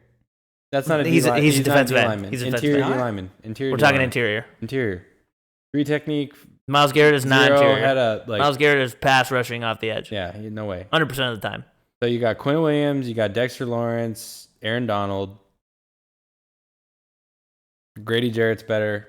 Then Cam Hayward? Oh, you are bugging. You are bugging. Now you're just hating. I Now gotta you're just think. hating. There's definitely. Now you're just hating. He's No, now definitely you're out of just the hating. top 5. Maybe Now you're top just 5. hating. Maybe 5. No, now you're just hating. Anyway. Anyway, go ahead. You were making a good point. I'm sorry. I didn't mean to cut you off. Well, I got interrupted, but yeah, Kirk knew because the only reason that the drive even kept going was because of that the roughing the passer that Lawrence got, which should not have been a roughing the passer. Giants should have been done, or the Vikings should have been done at that point. They got another fucking cop out lucky, and I don't know. I think it was kind of ball don't lie situation. Dexter Lawrence got pressure immediately on the intern, and that's why Kirk had to get rid of it. He knew that everybody in the stadium knew he was passing the ball. That D-line had their ears pinned back. You got Thibodeau on the outside also pressing. Kirk made the right decision, I think, for what he thought being the read. I'm going to get this ball to Hawkinson, who has converted third down after third down. It's fourth down. I'm going to get it to him. Having a game. Having a great game. He was saving the team. If I get it to him underneath, he's going to break the tackle and be able to, pick up this first down. And for whatever reason, the DB was able to clamp back up in man coverage and recover and makes the tackle short of the sticks. Everybody in the world and their mother that doesn't really know football or know how to really read that type of play is like, fuck you, Kirk. Why the fuck are you not throwing it at the sticks? Like, you got to get that. It's 4th and 8, bro. Like, In the moment, it's very frustrating, though, when you see that. 100%. You see that, it's very frustrating. But situationally, there's only so much Kirk could have done. Yeah, he might have made the wrong read, but my man maybe had 0.5 more seconds to hold onto the ball before he had to throw it at the sticks. You're not even completing the pass at that point, let alone getting into one of your best playmakers' hands to try and break a tackle. Yeah, no, I just think it's very frustrating. Because to me, I do agree, like, that throw, if he gets that ball to Hawkinson maybe a little earlier, he has a chance to turn up field and truck the DB who's on him, because that's pretty much all he was doing the whole game. But, I mean, besides the fact, it doesn't matter because New York played the better game that day and the better team is moving on. But I do want to jump and talk about these games this weekend because got some bangers, absolute bangers this weekend. First game up. Chris Jones, better. DeForest Buckner, better. DeForest Buckner is not better than Cam Hayward. Jonathan Allen. JJ? You are absolutely out of your mind. You're just naming random Jeffrey players Simmons. at this point. You're absolutely out of your mind. JJ's better. Chris Jones. JJ's a pass rusher. Chris Jones, yes. But Okay, then that's five. You only named 3 guys before you said anybody else. Quinnen, Dexter. Quinnen is not better than Cam Yes, he Hayward. is. He is not This better than year? Cam Hayward. He is not better This than Cam year, Hayward. Cooper, He you're is not better than smoking Cam Hayward. dick, He's dude. Not. He's not better than Cam Hayward. Dude, he's not. he's literally, you're smoking not. dick. He's not better than Cam Hayward. I'm sorry. Bless he's you. not. He's not. Thank you. He's He not is. better than Cam Hayward. He's No. not. He's not. He's not. He's literally not. You know you're capping. I'm not capping. He's Christian not better than Cam Wilkins was Hayward. better than Cam Hayward this year. Bro, you are out of your fucking mind. I'm not. He had You the are dude. out of your fucking mind. He had the most D-line tackles You that are any D-lineman's out. had. So then he's the number 1 to tackle if you're talking in that standpoint. No, he's a better run He's the stuffer number than. one. He's the number No. 1 defensive tackle if you're talking about he had the most tackles out of all defensive. I would take him over. Oh, you're fucking out of your mind. You're out of your mind. It doesn't matter. We have games to talk about. It doesn't matter. I hate this too because the list that I brought up literally has Cam Hayward as number 2. Oh, wow. Crazy. Holy shit. It's almost like I was right. Oh. This guy's a mark, whoever wrote this. Athlon Sports. Stupid mark. Okay, let's talk about the game. They don't bro. even have Dexter in the top. Yeah, dude. Vita Vea. Go ahead. It's okay. We go. Fletcher, maybe, depending on the day. Who? Fletcher Cox. Maybe 6 years ago. Ed Oliver. No, now you're just trying to Dude, be a this hater. this list doesn't even have Dexter Lawrence mentioned. That is ignorant, but now you're just trying to be a hater. That's crazy. bro. Ed Oliver. Seriously? Okay. I'm sorry. Come on, that's a little crazy. Okay, but Damn, I will say this though. For a show being called Sideline Banter, that's probably the first real banter we've actually had. So hey, nah, we usually have witty banter. That was a little bit of American banter, you know? It was really back and forth. It was really loud. I don't know if we should do that again. yeah, I apologize for the people who listen because I do already have a voice that projects very loud. So I probably Well, nobody's listening anymore. So you can say whatever you want. Dude. They turned it off after you started screaming. No, I only screamed twice in different periods of time. TJ Watt's not top 5. Oh my god. Okay. Let's get to the first game. Jacksonville Jaguars going to Arrowhead to play the Kansas City Chiefs. Jacksonville is the underdog, plus 345. Kansas City's favored by minus 455. Who do you got with this game? Hang on, dude. I got to scroll down. I just spit all over my microphone. Kansas City, Jacksonville, huh? Yeah, I'm picking Kansas City. I think it's impossible not to. I'm sorry. I mean, I don't. the witches in the Wiccan are saying that Trevor Lawrence is undefeated on Saturday nights until dating back before his high school days. The what? The witches in the wicked. Ain't no rest for the wicked. Oh, How do you feel about that? Trevor What? Lawrence is absolutely. Trevor Lawrence. I just. They're God, saying his hair can't speak. grows 5 inches on Saturday night and he just throws. I mean, look, it's already so hard to go into Arrowhead. What's and so hard?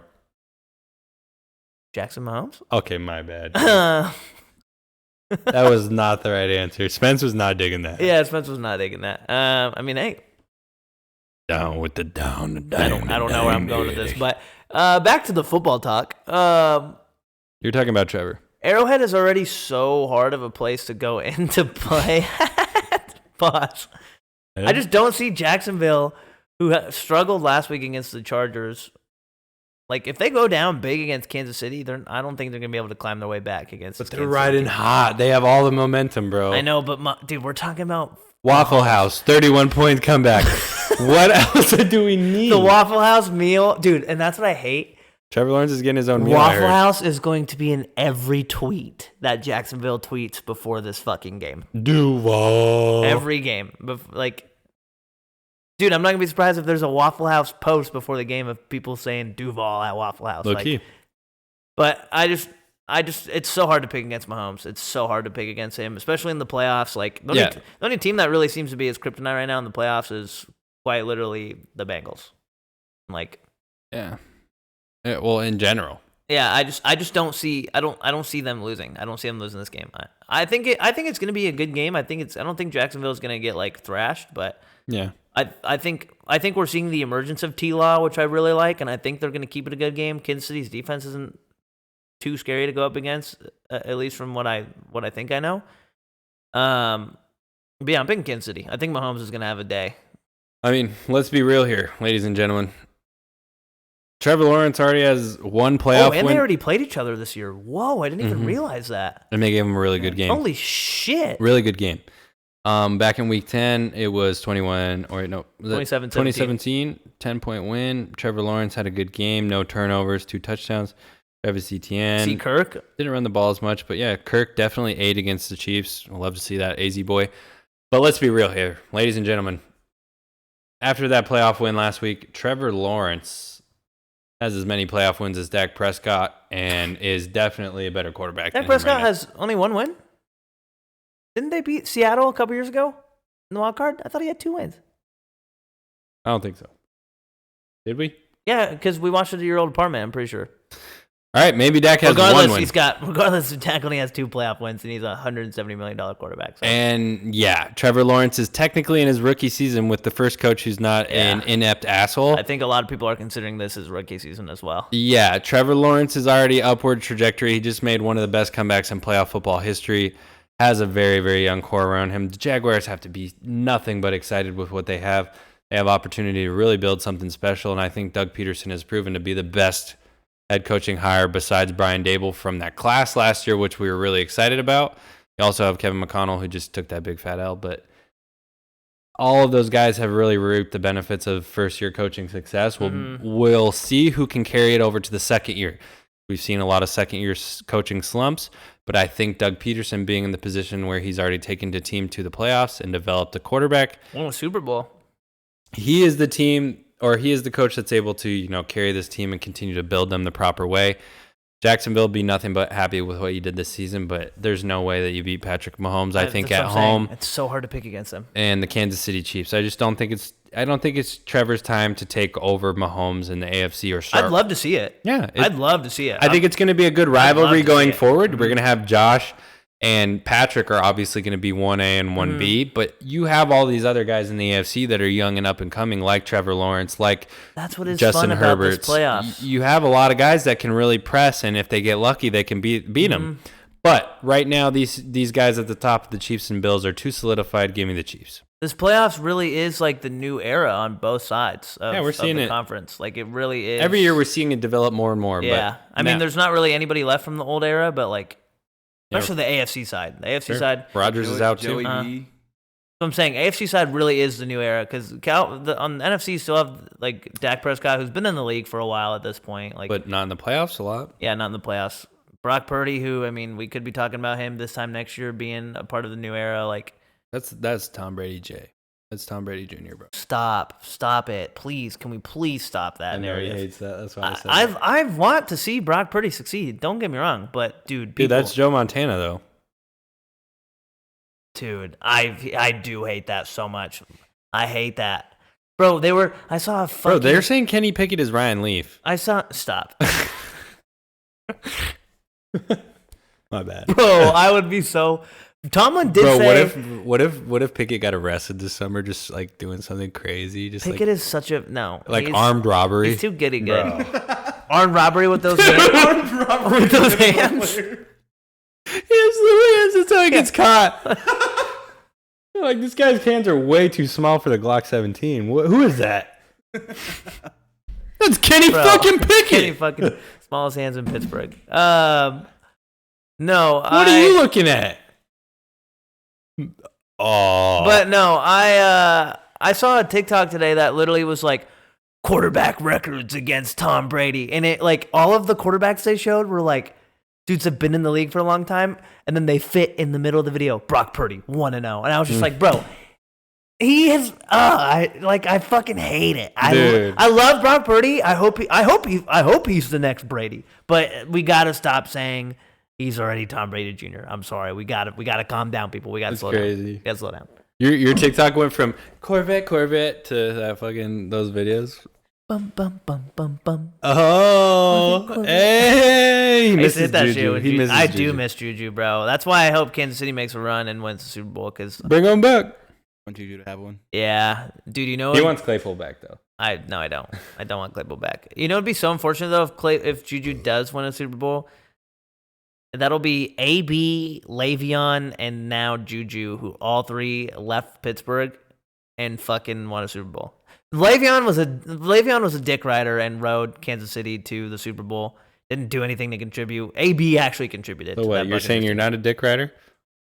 I mean, I would have to get a Super Bowl ring, so I respect Le'Veon Bell, but like Gang. I'm saying, like he didn't do anything. No, you understand the term, Evan. Got Don't him. even try. Don't even try. Pause. There we go. said it. Pause. Don't even fucking try because you know what the term is. Hey, you kind of look like Kevin Gates. You know what the term is. Well, okay, so I'm picking Chiefs. You're picking Chiefs. No, yeah, I picked Chiefs. Spence, what are you I doing? got Chiefs. You got Chiefs? Okay.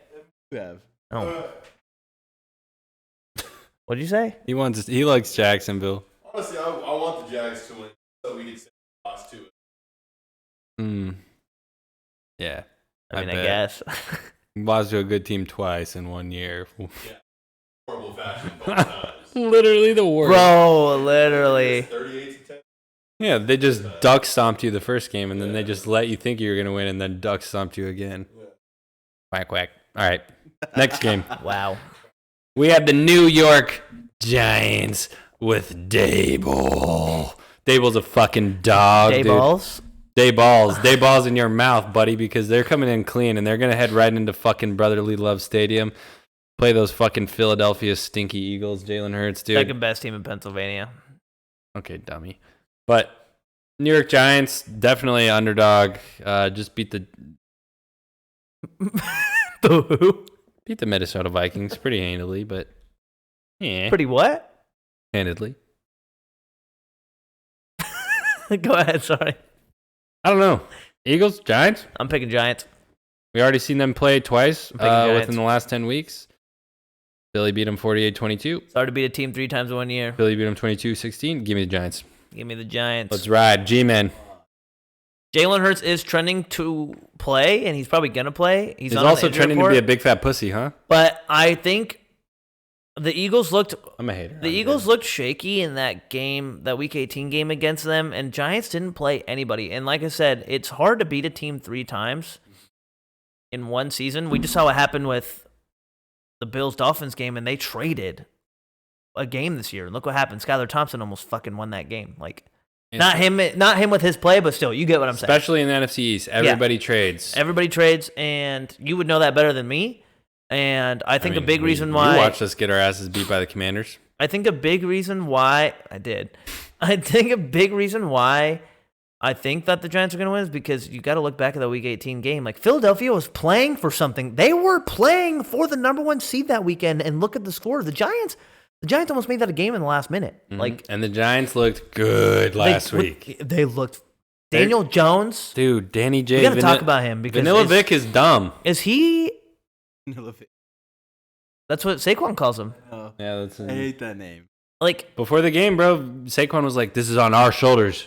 Put it on our shoulders." I don't want to overreact here, but he played the best game you could have played, especially in your playoff debut last week against the Vikings. And The best game you could have played for him is just not turning the ball over. that's what I'm saying. If he can figure out a way to, I mean, This is an opportunity. he didn't have a turnover both games against them, so I'm picking the Giants. It's definitely 50-50 for me, but Their defense is dude, going to show up. maybe I on just love the underdogs, man. I just want to see, like, I would love to see New York fucking go to the NFC Championship game this year with Daboll and Fuck Daniel it. Jones and Saquon. Why not?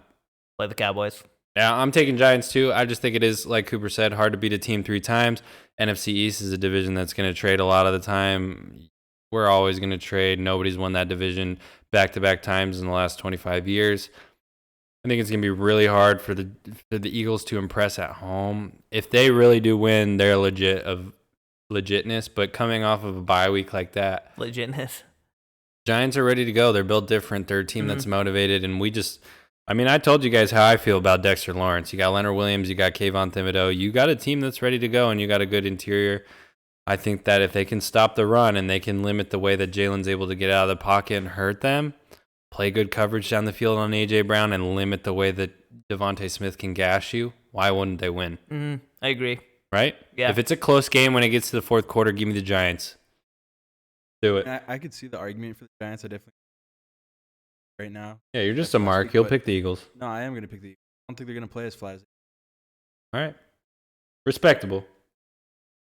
100%. I'm respecting the pick. I wouldn't be mad if I picked the Eagles either, but like Coop, we support, FDNY and all those people in New York that, Hey, shout out Hunter. hey, shout out Hunter and all the fire department in New York, but we understand where you're Shout at. out my homeboy Edgar. You probably don't watch the pod, but you should. And hey, he's a firefighter. Cool Hey, guy. yeah, so we understand why you're not picking New York. We know what you're on. LA guy, but LAFD.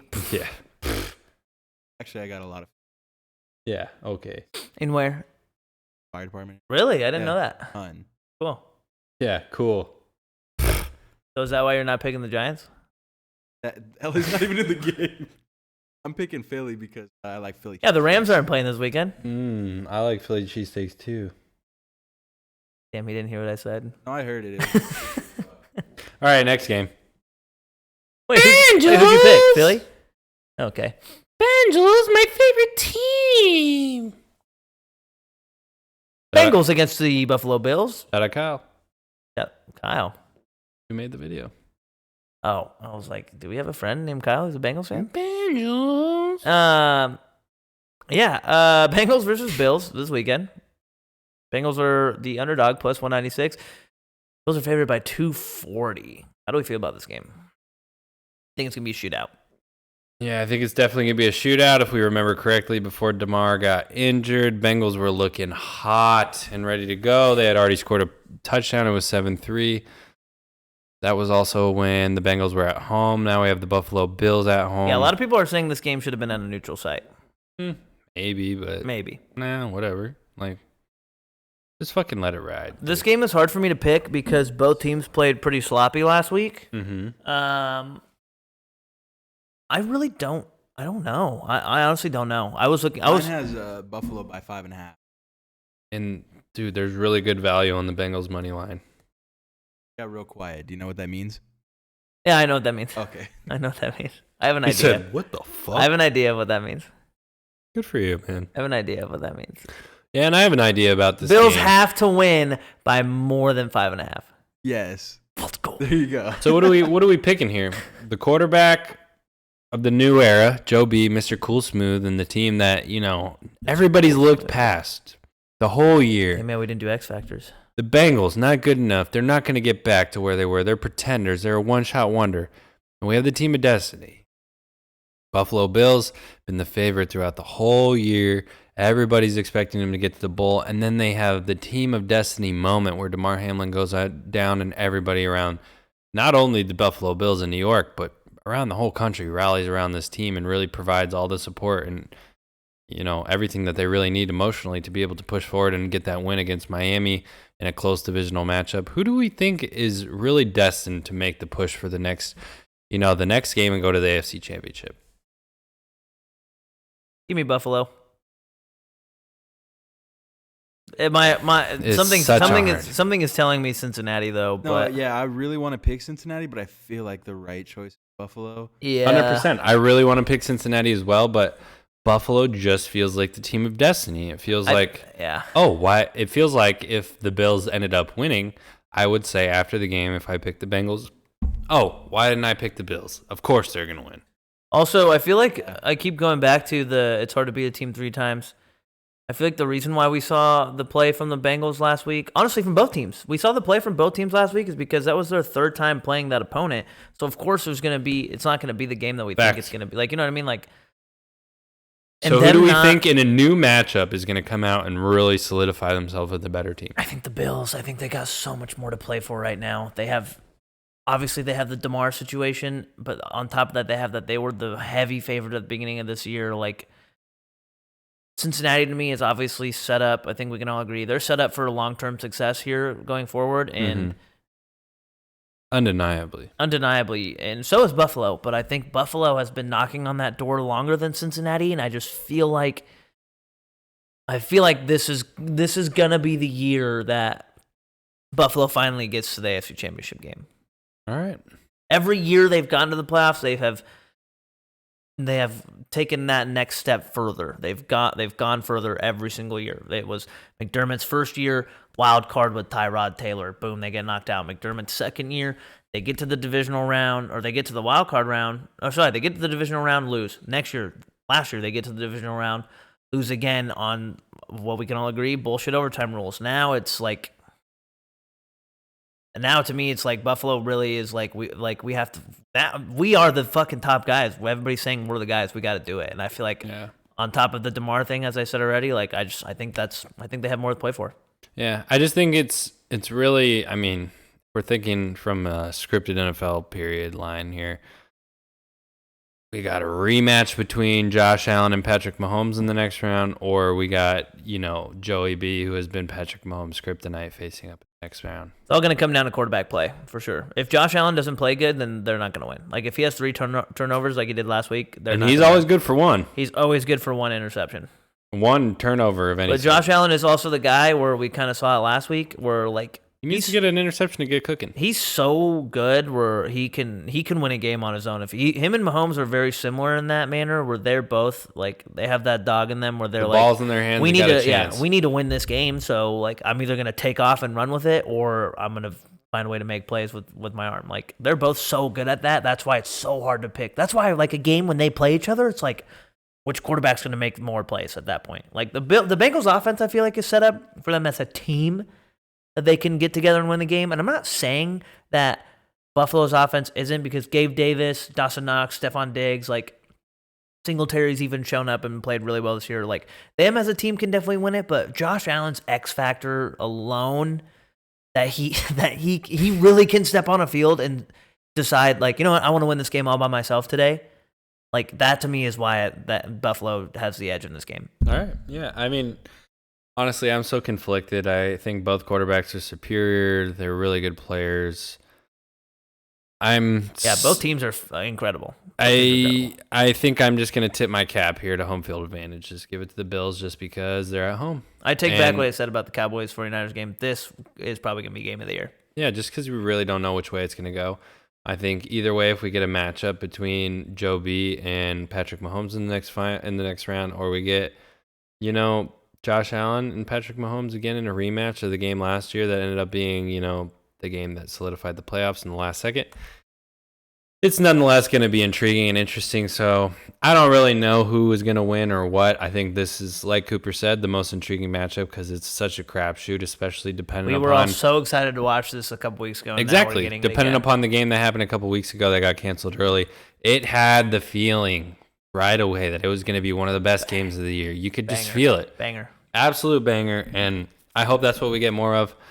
The only difference here is home field, and I would have taken Bengals if it was at Cincinnati, and I'll just take Bills because it's in Buffalo, so whatever. We'll ride with the Bills. So if the Bills win and they meet Chiefs next week, yeah, is that at a neutral location? Neutral site. Yep. If Chiefs and Bills both, I think they said it's going to be in Atlanta. Yeah. Indoors. Yep.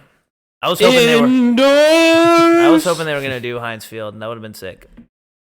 Why? Yeah. What the fuck? Shut up. They literally mentioned it. Heinz Field was one of the field. Oh my God. This guy just fucking hates. They literally were talking about it on Pat as well. They even said on Pat. It's Acrisure Stadium, They Mark. even said, yeah, but nobody calls it that. No, I don't want to hear it. Nobody calls it that. Wrong Nobody name. calls it that. Nobody calls it that. Nobody calls it that. And nobody wants to play at it. Oh, yeah? Well, everybody on Pat last week was saying Heinz Field would be a fucking perfect location for that game. Yeah, all those dumb marks, of course they did. They're all from Pittsburgh. Oh, my God. Everybody was saying Pittsburgh. Atlanta is a way better situation. Yeah, but they were saying in terms that it would be like both home field for both of them. They'd be playing outdoors. Both teams. Because if you go to Buffalo in December or in January, you get the home field advantage. If you go to Arrowhead in January, home field advantage. They're the same thing. No, it's not. It's not even close.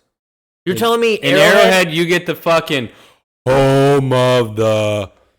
Okay, so one chant at the beginning of the game is going to I mean, if Make you or break if Buffalo loses? Mr. Pat McAfee show, if you listen to him so much, he says it's one of the most fucking intimidating home field advantages in the NFL because at the beginning of the game, you scare everybody when you do. Lets everybody know how many fans you got. So. Buffalo Bills, though, who have already played them in Arrowhead on multiple occasions, do you think that they're going to be like, oh, fuck, Yeah. we're going to lose? I don't know what that means, but either way, Mr. Stinky Doodoo Towel, nobody wanted to play at your Stinky Doodoo Stadium at the end of the day, so who cares? Because you didn't even call it by the same name, Ketchup Boy. It's fucking Acrisure now, Mr. Insurance Head. God, dude, get your fucking life insurance. Get that ketchup out of your ears. I pray. Yeah, go pick the Cowboys because you said you're going to win. Plus 162. I pray. I'm trying to get him to go back on his pick again so we win. That the Cowboys get absolutely embarrassed. Then pick them. Pick the 49ers, please. You ready? Head right into it. I hope that they get fucking embarrassed. Let's head into these picks because we already talked about the game. Embarrassed. Oh my god, I hope that they get embarrassed. All right. I'm still gonna pick them to win just because I know you don't want me to. Fucking Mark. All right, let's go. We already picked actually, huh? You got Cowboys. You got Yeah. No Kizzy. I'm picking the Cowboys, but I wouldn't be upset if they lost by 65. That fucking national championship game, let's relive that, huh? All right, Mark. No, I got 49. Better to be the underdog. What do you mean they're not the underdog? They're They're favored by 195. Who? 49ers. I want the Cowboys to win, Mark. I'm just saying be the underdog because I'm picking My the name other is team. not Mark. It is Cooper. Whatever, Jimmy.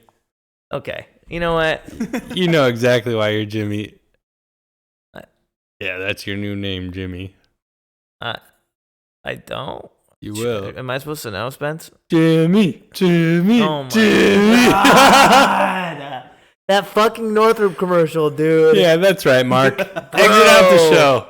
I can't with that commercial. Dude, if you guys haven't seen it yet, if you watched an NFL game this week and you saw it, that fucking Northrop Grumman commercial where they're all chanting, Jimmy. Dude, you're literally Jimmy. And you remind me of Jimmy from South Park, no cap.